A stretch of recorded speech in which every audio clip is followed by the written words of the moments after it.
I just have to talk about Russian disinformation because the people peddling it are not on my side of the aisle.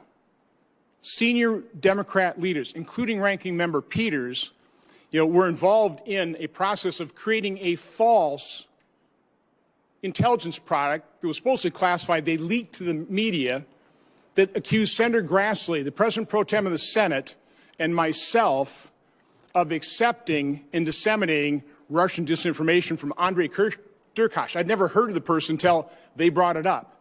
Senator Peters introduced that false information, Russian disinformation, into our investigation record.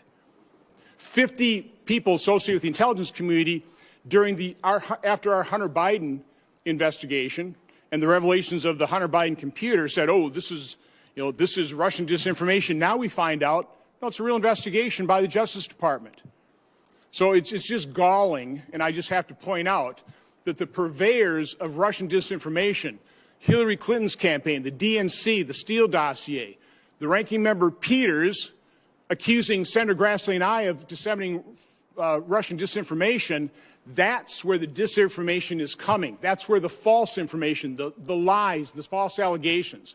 I can't sit by here and listen to this and say that this is not disinformation, this hearing today. This is getting information we have to take a look at to restore confidence in our election integrity. We're not going to be able to just move on without bringing up these irregularities, examining them, and providing an explanation, and see where there really are problems so we can correct it moving forward.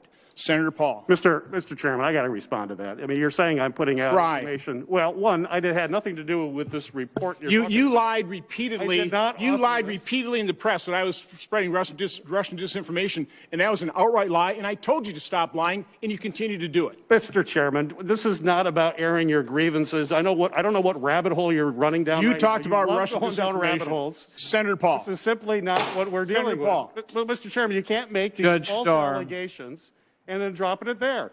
That is why this committee needs to return back to its partisan things. This is terrible what you're doing to this committee and all the great work that you talked about. It is what you have done to this committee. It is not falsely accusing the chairman of spreading disinformation. Nothing could have been further from the truth, and you're spouting it again, which is why I had to respond. Senator Paul. Mr. Chairman. Judge Storm. This is outrageous. Judge Storm. It's been alleged that 60 courts have refused to hear these cases. Therefore, there was no fraud in the election. I guess another way of looking at this is that the court cases have been refused for procedural and technical reasons. When you see the 60 court cases rejected, do you think that's a conclusion by our court system that there is no fraud, or do you think that the court cases were primarily rejected for procedural reasons?